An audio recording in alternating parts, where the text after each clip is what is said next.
My name is Ekonkar Kaur Khalsa.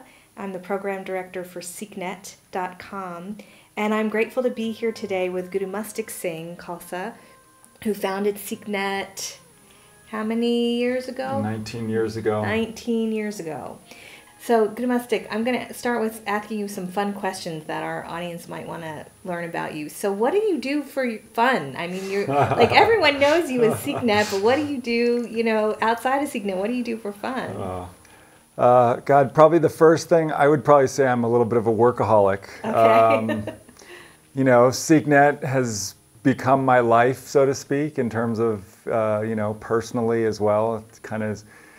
It's like when you have a mission and it has value and it gives you a lot of satisfaction, then you just feel the need to want to keep doing as much as you can. Aside from work, I play ultimate frisbee. That's like my once a week get out and really get exercise, and a bunch of us guys and some girls, we play on Sundays after Gurdwara. Nice. It's a lot of fun. Nice. Yeah. And what do you like to do with your children? I know you have 2 children.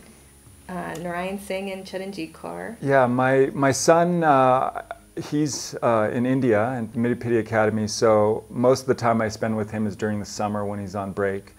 But my daughter, she's 8 years old, and she's so much fun. I get to spend time with her a lot because she's here with us, and just doing little things of jumping on the trampoline, jump roping, playing in the grass, hide and seek, just whatever time that we spend together is great. That's really cool.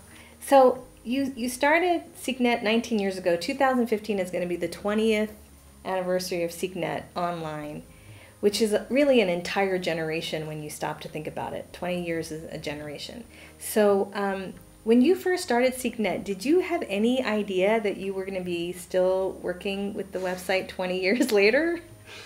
No, I mean, really when I started SikhNet, that was kind of just my innocent, just throwing up a simple web page, and it kind of just grew from there, and I was just something I do in my free time, and then it became more time. And yeah, then it became more, and I had to kind of choose between, working a full-time job of, a regular commercial job or doing SikhNet, because it was too much on my body to be able to do both, because I was working so much trying to cover both areas. Right. So Gurumustuk was it's what I hear you saying is that you were sort of on your way to this, IT career, and then SikhNet kind of grabbed you and said, no, let's put all your IT talents into this website. Yeah, I always remember thinking, God, wouldn't it be great if I could do this for a living?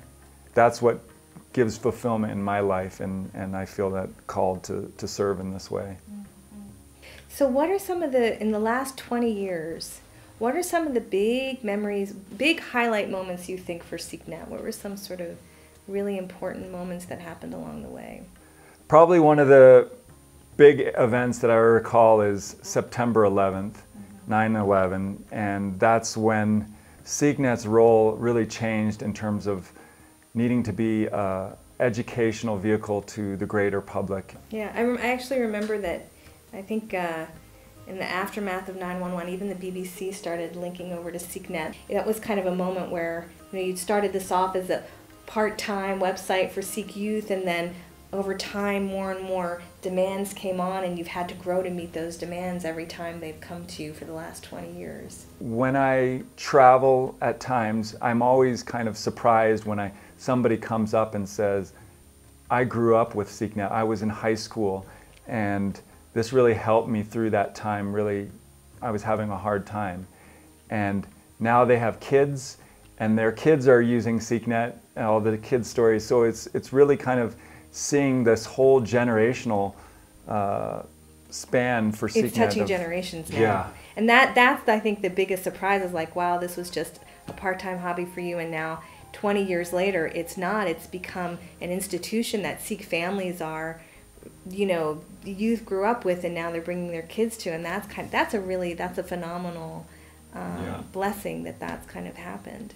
You keep growing as time goes on, and now we're at a new point for SikhNet, right? So we did a marketing survey this year, so I'll kind of talk a little bit in my role. And we were kind of reaching out to all of you in the greater Sikh community, all of you online, and saying, what do you want from us? And we were really amazed at how many people responded and how passionate you are about SikhNet and what you want from us, what you need from us. So Gurumustuk, tell me kind of what were some of the surprises for you in our marketing survey? What were some of the things that really surprised you? I'd probably say I was pretty interested to see that people were really interested in Dharmic learning, that they really wanted to have an experience of this lifestyle and they wanted some practical help. What are some of the other things people are asking from SikhNet now? Well, I think one of the things I was surprised about was that people were really looking to SikhNet for more than being a website. It was just about every kind of thing. A lot of people are looking to SikhNet or somebody to take leadership roles to helping with a lot of different issues that people are having in their local communities. You know, it started off as for youth, and now people are saying, you know, help us with relationship skills, help us with, you know, some of those other things. SikhNet's going to be 20 next year, and you're going to be? I'll be 40. So, you know, what do the people who are hitting middle age need, or the people who are retired need? So. Yeah, I mean, that brings up some of the topics which are like health.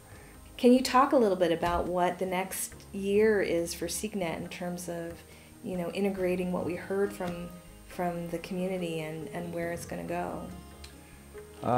You know, we've talked a lot about this in the SikhNet office, and you know, some of the parts that I always felt were of need was each person who visits SikhNet is at some different experience in their own life, and whether you're a parent or you're a teenager trying to get a job, or you're in school and you're being bullied, or you're retiring, each of those has their different interests, and so we want to make SikhNet more context-oriented towards these different stages of life so that you can find the content that's most interesting to you, and it stays there as a resource rather than just having some of these resource articles which now are just kind of like mixed in with the news. And also have a way for you to interact with other people who are you know, also reading that content, so you can create a community around those sort of things. So if you're a parent, you could be sharing tips and ideas and with other parents who are going through similar challenges.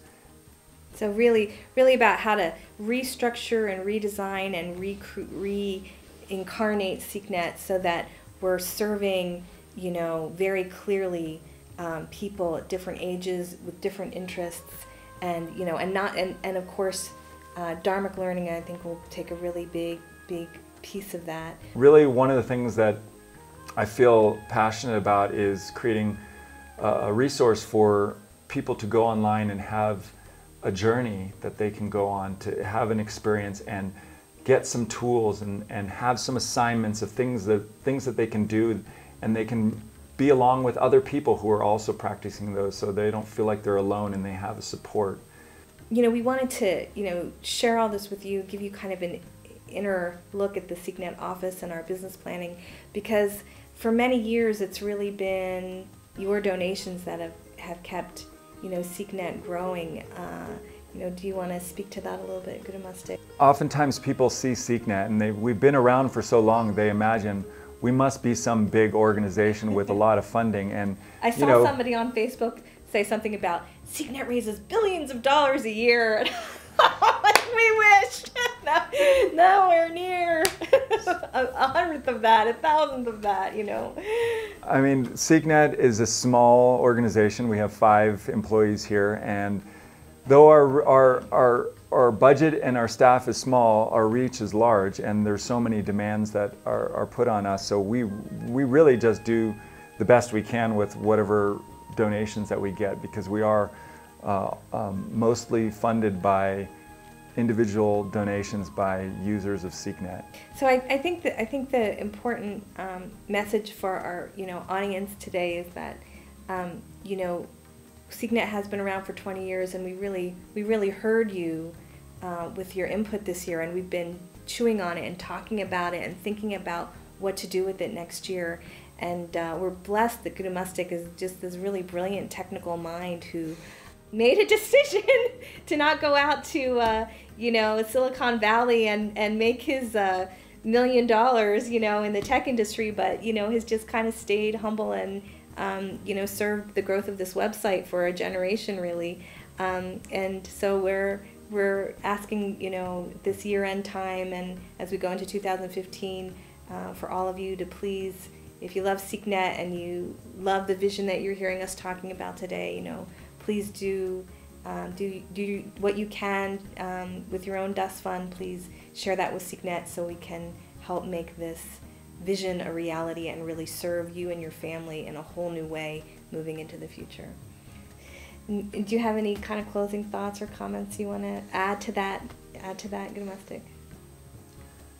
No, I'm just grateful to be a part of this. It wasn't really a choice. It was kind of like, I feel like a river, and you're on a river and it's taking you somewhere. So I feel like the Guru put me on this path, and feel blessed and grateful to serve in this way. So. All right. Well, thank you. Yeah. For giving your life to this and everything you've done, and thanks to all of you for being part of the family and keeping it going. So we both, from all of us here at SikhNet, we wish you a really wonderful holiday season and a blessed and prosperous 2015. Waheguru Ji Ka Khalsa, Waheguru Ji Ki Fateh.